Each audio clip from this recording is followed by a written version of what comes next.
Bismillahirrahmanirrahim. Assalamualaikum warahmatullahi wabarakatuh. Perkenalkan, saya Muhammad Fikri Satria Priyanana dengan NPM 260110180180134 dari Farmasi Unpad Angkatan 2018 di kelas B. Saya akan menjelaskan tentang metode perencanaan, penerimaan, juga pengadaan, dan bahkan pemusnahan dari manajemen obat di instalasi farmasi.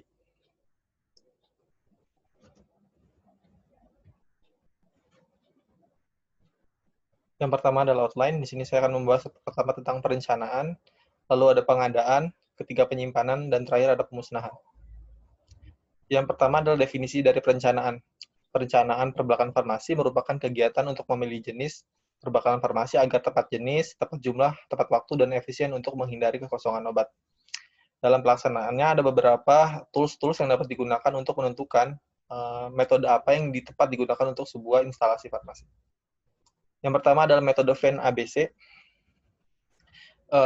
Pertama adalah metode Venn terlebih dahulu, yaitu merupakan metode yang digunakan untuk menetapkan prioritas pembelian obat serta menentukan tingkat stok yang aman berdasarkan tingkat kritikusan obat. Dalam penggolongannya itu ada 3 golongan, yaitu vital, esensial, dan golongan N atau non-esensial. Yang pertama adalah vital, yaitu kelompok obat yang wajib tersedia karena obat-obatan ini sangat penting untuk tindakan penyelamatan hidup dari manusia atau pengobatan penyakit yang dapat menyebabkan kematian. Obat golongan ini tidak boleh sama sekali terjadi kekosongan. Yang kedua adalah esensial. Obat esensial adalah kelompok obat yang banyak digunakan dalam tindakan atau dipakai di seluruh unit rumah sakit. Kekosongannya ini tidak boleh lebih dari 48 jam. Selanjutnya adalah non-esensial, yaitu kelompok obat yang hanya digunakan sebagai penunjang terapi agar terapi menjadi lebih baik. Nah, kalau obat ini dapat ditolerir kekosongannya lebih dari 48 jam. Selanjutnya adalah metode ABC. Analisis metode ABC ini dikenalkan oleh sosiolog ekonom Italia bernama Pedro Pareto, yang kemudian juga dikenal sebagai analisis Pareto. Nah, ini merupakan salah satu metode yang digunakan dalam manajemen logistik untuk membagi kelompok barang menjadi 3, yaitu A dan B, C. Nah, apakah itu A, B, C? Jadi kelompok A adalah barang dengan jumlah item sekitar 20%, tapi mempunyai nilai investasi sekitar 80% dari nilai investasi total. Selanjutnya adalah kelompok B, barang dengan jumlah item sekitar 30%, tapi mempunyai nilai investasi sekitar 15% dari investasi total. Yang terakhir adalah C, barang dengan jumlah item sekitar 50%, tetapi mempunyai nilai investasi sekitar 5% dari investasi total. Nah, metode Venn dan ABC merupakan metode gabungan dari metode Venn dan juga metode ABC agar pengadaan obat-obatan di rumah sakit menjadi lebih maksimal dan optimal dengan tidak hanya berpegang pada kepentingan obat, akan tetapi juga melihat kepada besar investasi yang harus dikeluarkan terhadap obat tersebut. Dan ini ada tabelnya, jadi semacam persilangan antara metode Venn dan ABC, nanti dijelaskan di slide selanjutnya. Nah, yang pertama ada golongan AF. Ya, ini mewakili obat yang mempunyai tingkatan kritis dengan jumlah pemakaian yang tinggi. Selanjutnya adalah obat yang AN. Ini menyangkut obat dengan pemakaian yang berkontribusi besar pada total persediaan, tetapi merupakan obat non esensial. Lalu ada CEVI. Ini mencakup obat yang harus selalu tersedia karena dia vital, tetapi obat ini tidak perlu investasi yang besar pada keuangan.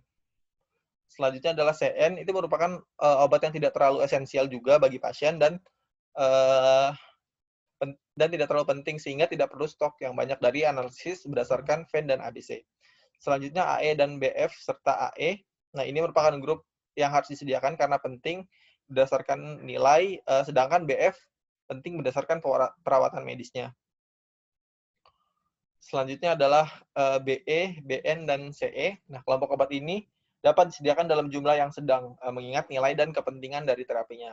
Jadi, obat-obat dengan golongan AF, lalu golongan AE, BF ini dapat disediakan dengan jumlah yang besar, sehingga penyedia atau penyelenggara dari persediaan farmasi bisa memilih dengan optimal berdasarkan metode Venn ABC ini.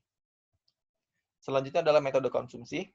Nah, ini metode merupakan perencanaan berdasarkan atas analisis konsumsi logistik periode sebelumnya.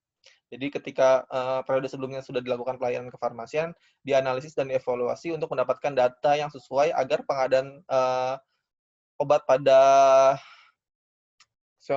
semester selanjutnya bisa dilakukan dengan optimal.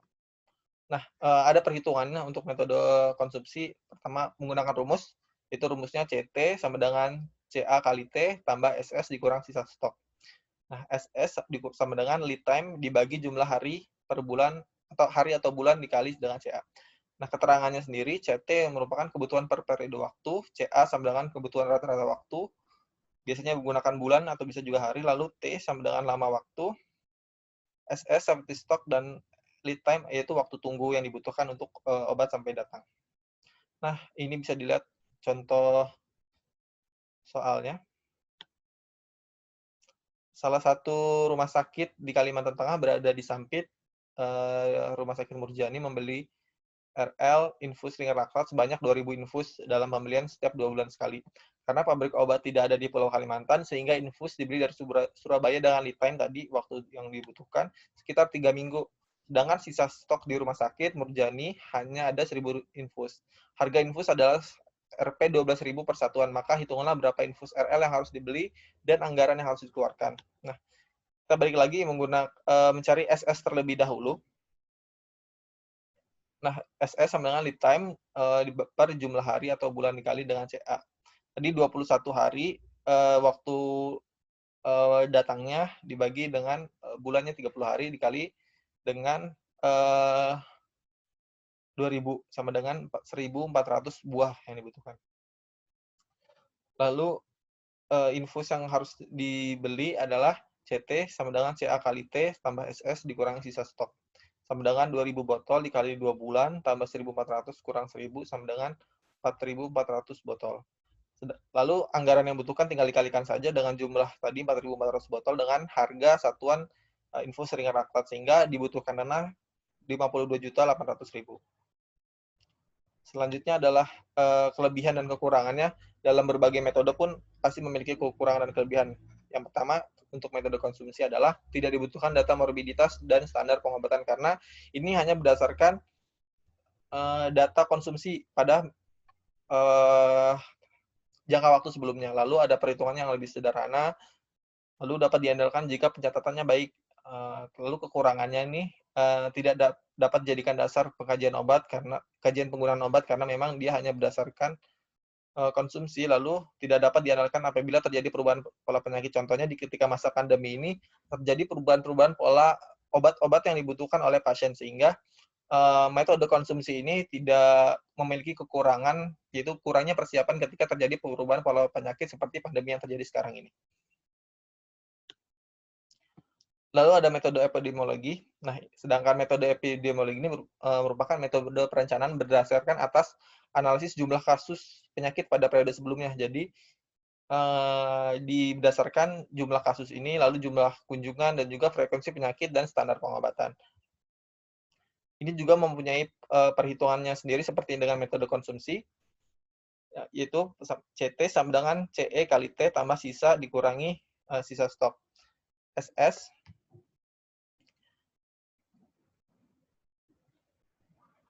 SS sama dengan lead time dibagi jumlah hari per bulan dikali CE. Ini mirip dengan rumus sebelumnya. Yang pertama, CT merupakan kebutuhan per periode waktu menggunakan metode epidemiologi. Lalu CE sama dengan perhitungan standar pengobatan, T sama dengan lama waktu, tambah SS atau safety stock yang dibutuhkan. Dan lead time itu waktu yang dibutuhkan untuk obat sampai kepada instalasi rumah sakit. Nah, metode epidemiologi ini memiliki kelebihan. Yang pertama, data konsumsi tidak dibutuhkan karena dia berdasarkan dari penyakit-penyakit yang terjadi atau yang ditangani di rumah sakit tersebut. Lalu ada dapat digunakan untuk mengkaji pola pengobatan. Nah, ini karena tadi dia berdasarkan penyakit yang diderita, dapat pula dari data tersebut dikaji tentang pola pengobatan yang dibutuhkan. Lalu mendorong melakukan pencatatan morbiditas. Nah, ini terkait pemaksimalan dari pendataannya. Lalu ada kekurangannya, perlu waktu dan tenaga yang banyak.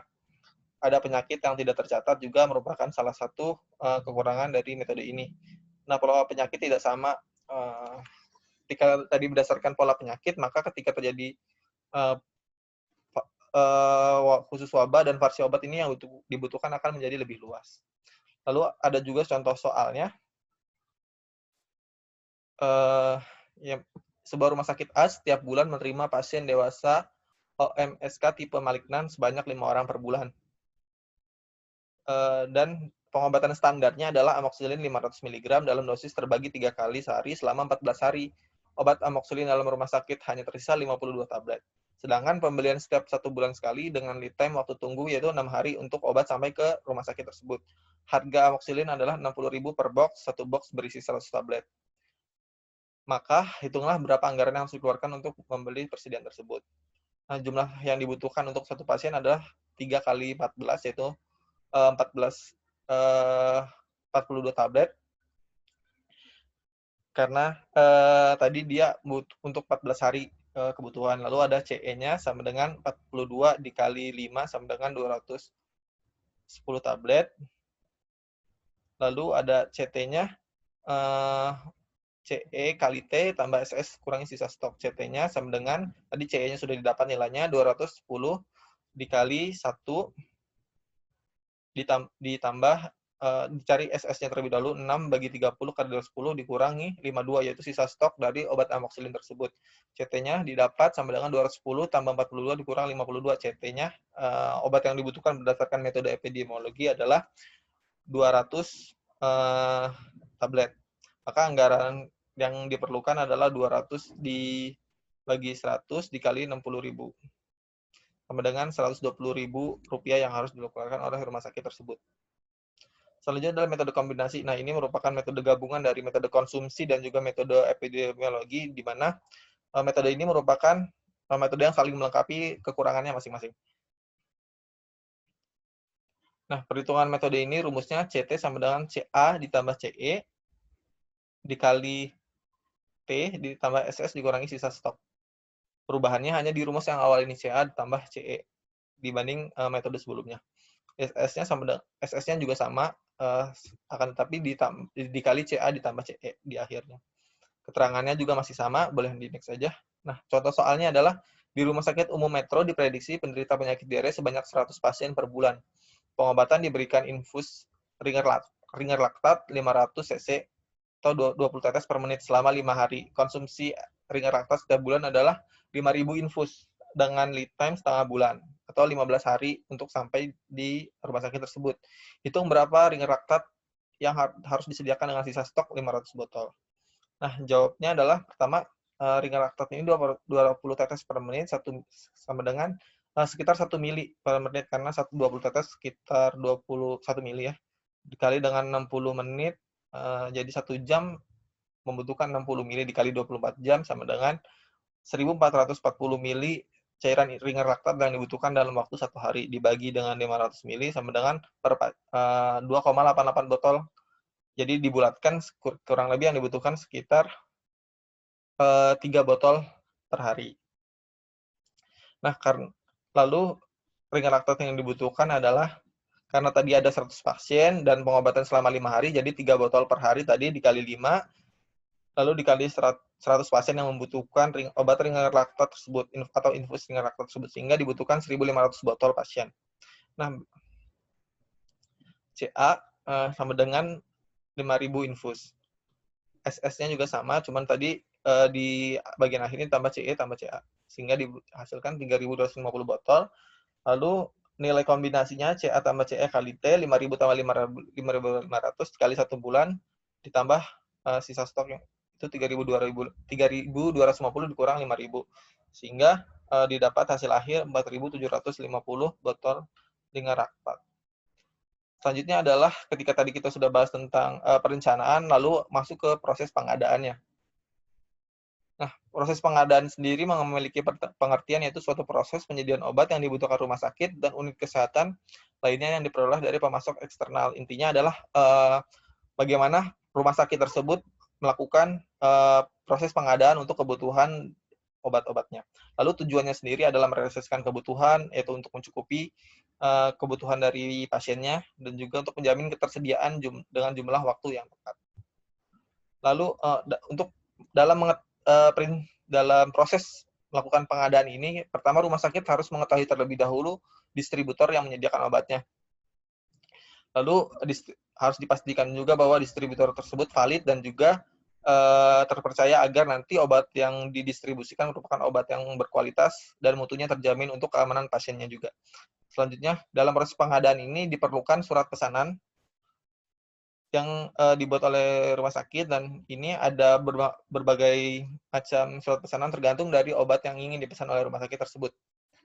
Yang pertama adalah SP umum, yaitu obat bebas terbatas, keras, dan berbagai jenis obat asal distributornya sama.